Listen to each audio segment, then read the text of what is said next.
یہ فائرنگ ہوتی ہے اور ایک انشاد جو ہے وہ سامنے ہے. انہوں نے میں نے دیکھا ہے بندے کو چھت پہ چڑھتے ہوئے گن لے کے اور وہ کرولنگ کر رہا تھا, تو میں نے سیکورٹی والوں کو بتایا لیکن کسی نے دھیان نہیں دیا. پھر کوئی گولیاں چلنے کی آواز آتی ہے, کوئی 7-8 کے قریب جو ہے وہ گولیاں چلتی ہیں. ایک گولی جو ہے وہ کان پہ لگتی ہے ڈونلڈ ٹرمپ پہ اور وہ کان سے خون بہنا شروع ہو جاتا ہے, وہ نیچے بیٹھ جاتے ہیں.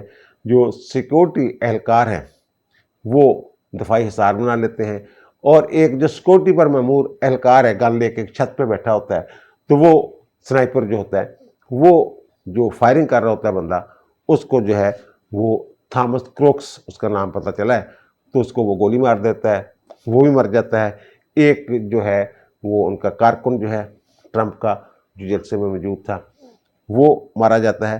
تو یہ اس طرح کی صورتحال بنی ہے. اب وہاں بھی مسئلہ یہی ہے جو پاکستان میں عمران خان نے کریٹ کیا ہوا تھا.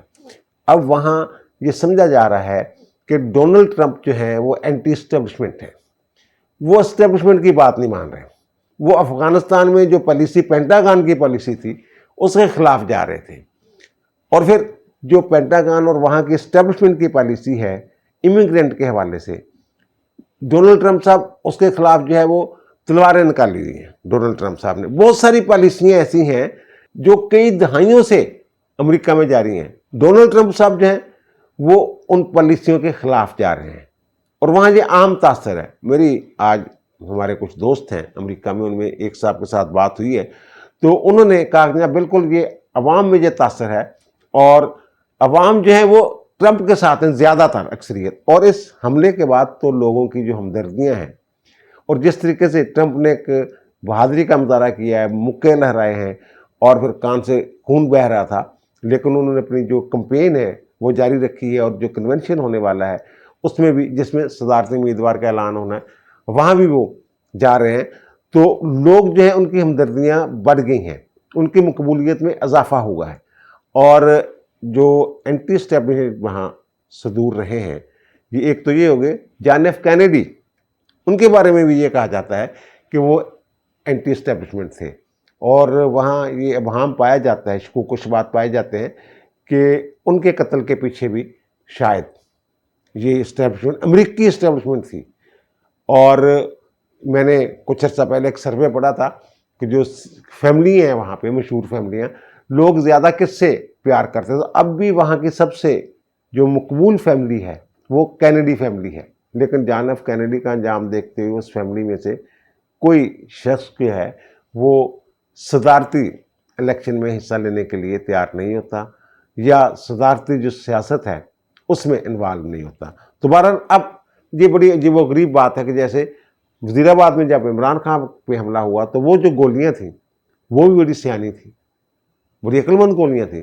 جناب عمران اسماعیل کے پوائنٹے میں سے ایک گولی گزری, پھر دوسری شلوار میں سے گزری, پھر تیسری جگہ سے گزری, اور جو جوید نیازی ہے اس کے یہاں گال پہ چھو کے گزر گئی, خون نکلنے لگ گیا. اسی طرح جیسے یہ ڈونلڈ ٹرمپ کے کان کو چھو کے جو ہے وہ گولی گزر گئی. عمران خان کی ٹانگ میں گولیاں لگ گئی تھیں. اور حامد ناصر چٹھا جو ہمارے سابق اسپیکر ہیں, ان کے صاحبزادے احمد چٹھا وہ بھی کنٹینر پہ موجود تھے, انہیں بھی گولیاں لگی تھیں, وہ بھی زخمی ہوئے تھے. تو احمد چٹھا کے حوالے سے ذرائع سے یہ خبر سامنے آئی ہے کہ انہوں نے یہ اعتراض بھی کیا, پوچھا بھی جناب کہ جو اس کے اوپر نا بلٹ پروف سکرین لگی ہوئی تھی اس جگہ پہ کنٹینر پہ, لیکن عمران خان نے اس دن اتروا دی کہ نہیں اس کو اتار دیں, اس کی ضرورت نہیں ہے. تو اس پہ احمد ناصر چٹھا نے اعتراض بھی کیا کہ لگی رہنے دیں, لیکن وہ پتہ چلا جنہیں عمران خان صاحب نے اتروا دی ہے.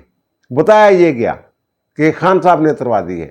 تو پھر ایک جیسے وہاں ڈونلڈ ٹرمپ کا ایک کارکن مارا گیا ہے, اسی طرح یہاں بھی جب کنٹینر سے فائرنگ کی گئی, جو مشکوک شخص تھا جس کے بارے میں خیال ہے کہ اس نے کنٹینر کی طرف فائر مارے ہیں, تو اس جب کنٹینر کی طرف سے جوابی فائر کیا گیا, ایک کارکن جو اپنے بچے کو لے کے آیا ہوا تھا وہ اس کو گولی لگ گئی, وہ موقع پہ جو ہے وہ جاں بحق ہو گیا تھا. اچھا ڈونلڈ ٹرمپ صاحب تو قریبی ہسپتال میں لے کے گئے نا طبی امداد کے لیے, لیکن خان صاحب جو ہے یہ قریبی ہسپتال میں نہیں گئے تھے, یہ سیدھے شوکت خانم آئے تھے. ڈونلڈ ٹرمپ نے نہیں کہا کہ جناب میں نے اس ہسپتال نہیں جانا. بہرحال اب وہاں دو طرح کی باتیں جو ہیں وہ ہو رہی ہیں جناب کہ جو کوئی ایڈونچر تھا, لیکن اگر ایڈونچر تھا خود ساختہ ایڈونچر تھا تو یہ بڑا جان لیوا ایڈونچر ہو سکتا تھا.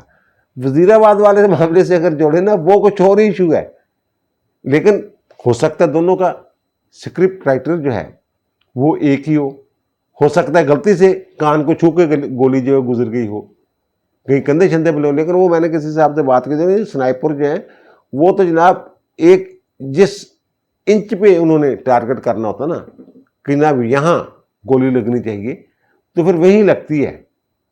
تو ہو سکتا ہے انہوں نے کان کو ٹارگٹ کیا ہو کہ جناب یہاں سے گولی چھو کے گزرے یا چہرے کو چھو کے گزرے, جیسے جوید نیازی کو چھو کے گزر گئی تھی. بہرحال یہ اب کچھ کہہ رہے ہیں وہاں انہوں نے, جیسے میں نے کہا نا اسٹیبلشمنٹ یہاں جو ہے وہاں کی اسٹیبلشمنٹ بھی گھبرا گئی ہے.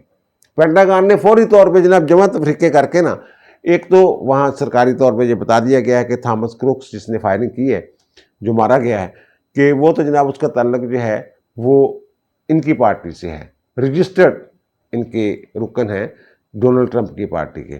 اور دوسری بات جو پینٹاگان نے فوری طور پہ اس نے تردید کی ہے, وہاں یہ افواہیں پھیل رہی تھیں, باتیں ہو رہی تھیں کہ جناب وہ کوئی سابق جو ہے آرمی میں رہا ہوا بندہ ہے, سابق کوئی فوجی ہے, یا اس نے پینٹاگان کے ساتھ کام کیا ہوا ہے. تو انہوں نے فوری طور پہ اس کی تردید کر دی. جناب ساڈا اس بندے نہ کوئی تعلق نہیں, نہ کدی فوج چ رہا, نہ کدی کسی سیکورٹی ادارے نہ رہا, تو یہ ساڈا کوئی نہیں ہے. اتنے بھی رولا ہی ہے جہاں اتنے ایجنسیاں فوری طور پہ نہیں کہتی اسی نہیں ہے, وہی معاملہ اتنے ہے. بہرحال ان کی مقبولیت جو ہے ڈونلڈ ٹرمپ کی اس میں ہو گیا اضافہ, اور پی ٹی اے والے خوش ہو رہے ہیں کہ جناب ڈونلڈ ٹرمپ آئے گا, عمران خان رہا کروائے گا. یار جو حکومتی پالیسیاں ہوتی ہیں اگر وہ جیتتے ہیں تو پھر پتہ نہیں کیا صورتحال بنتی ہے, ان کی پالیسی بنتی ہے. یہ بہرحال ووٹ لینے کے لیے وہ پی ٹی اے کے وہاں جو لوگ ہیں ہمارے اوورسیز پاکستانی, تو ان کو پھلیاں ڈال دیتے ہیں وہ کہ ٹھیک ہے جناب اوکے ہو جائے گا. دیکھیں جناب ان کے جو لوگ ہیں جوید وغیرہ یہ وہ سارے کہتے ہیں نہیں خان صاحب جو دھیان کریں ٹرمپ صاحب تو خان صاحب کا کرنے کو بھی بہتر. اور دوسری جو حیرت والی خبر میرے لیے ہے, جو گرفتاری ہوئی ہے صنم جوید کی. Sanam Javed social media activist P T A کی تھیں, اور جب یہ جناح اس پہ حملہ ہوا تو آپ نے دیکھا ہے ان کی زبان بھی آپ نے دیکھی ہے, گالیاں دی ہیں انہوں نے, اور آرمی چیف کے بارے میں اور ان کی بیٹیوں کے بارے میں بھی گالیاں شالیاں دیتی رہی ہیں وہ, اور عمران ہماری ڈیڈ لائن ہے, جرت کیسے ہوئی ہے ان کو وغیرہ وغیرہ جو. اور اب بھی وہ یہی کہہ رہے ہیں جناب میں اس وقت میں عمران کے ساتھ ہوں. ابھی بہرحال جرت کے ساتھ خاتون نے جو ہے نا جیل شیل کاٹی ہے. تو اب جو پنجاب والے مقدمات میں ان کی ضمانت ہو گئی تھی, اور پھر ایف آئی اے والوں نے ان کے کچھ سوشل میڈیا پہ کوئی مواد شواد انہوں نے اپلوڈ کیا ہے, ادھر ٹویٹ شویٹ 2-3 چیزیں تھیں, وہ جناب لے گئے ان کو پکڑ کے اور وہاں عدالت میں پیش کیا. جوڈیشل مجسٹریٹ صاحب جو ہیں انہوں نے جناب وہ حساب کتاب لگایا, سارا تھی کوئی نہیں, چیز ہی کوئی نہیں تھی, تو انہوں نے جناب ان کے خلاف جو مقدمہ تھا نا وہ ڈسچارج کر دیا. اس کے بعد ان کے جو وکیل ہیں, وکیل ان کے وہی ہیں جو عمران ریاض کے وکیل تھے, علی اشفاق صاحب, میاں علی اشفاق صاحب. تو وہ ان کے ساتھ ان کے دفتر چلی جاتی ہیں یہ خاتون جو ہیں. تو اب اگر اتنی گرفتاری کے بعد ان کو پتہ بھی ہے کہ جب ان کی کسی اور کیس میں مزید گرفتاری ہو سکتی ہے, اور بیوی نے 4 دن سال رہتے ہو یار, کچھ ضروری ہے انہیں جناب اتنے اپنے دفتر لے گئے تسی جتنا ہمارا نظر انہیں آندے نے جاندے نے, اس طرح وہ بھی بیچاری چلے جاندے کتے, لیکن ان کے دفتر چلے گئے. اور پھر اسلام آباد پولیس جو ہے وہ پہنچ جاتی ہے وہاں کہ جناب ہم نے ان کو گرفتار کرنے کو اور مقدمہ ہے. اب جو وہ پولیس ہے وہ دور کھڑی ہوئی ہے. یہ اب ہم آپ کو دکھا بھی رہے ہیں کہ جناب جو میاں صاحب ہیں نا, میاں علی اشفاق صاحب, وہ باہر نکلتے ہیں, اور ساتھ ہی یہ سارے لوگ بھی نکل آتے ہیں. اس کا جو صنم جوید کے والد صاحب بھی ہوتے ہیں, وہ ہمارے فواد چور صاحب کی اہلیہ بھی ہوتی ہیں ہبا, تو وہ جناب وہ سارے لوگ باہر نکلاتے ہیں, اور وہ کہتے ہیں انہوں گرفتار کرنا تسی, ادھر آؤ ادھر آؤ. وہ آوازیں دے کے ان کو پاس بلاتے ہیں, اور پھر ان سے پوچھتے ہیں کہ جناب آپ نے کس مقدمے میں گرفتار کرنا ہے. وہ آئیں بائیں شائیں کرتے ہیں, تو وہ کہتے ہیں ٹھیک ہے کوئی بات نہیں, قانونی تقاضے آپ پورے نہیں کر رہے, لیکن لے جائیں صنم جوید کو, آپ لے جائیں جی جائیں. ان کو ساتھ بھیج دیتے ہیں. یعنی ایک وکیل ہے وہ نہ کوئی وارنٹ مانگتا ہے, نہ کوئی ان سے ایف آئی آر کی نقل مانگتا ہے, نہ کوئی تفصیلات. یہ کیا ہو گیا ہے؟ تو میری پی ٹی اے کے لوگوں کے ساتھ بات ہوئی تو میں نے کہا یار یہ کیا معاملہ, کیا ایسے وکیل کے دفتر سے اس طرح گرفتاری سمجھ سے باہر ہے. اور خود پولیس والے جو ہیں وہ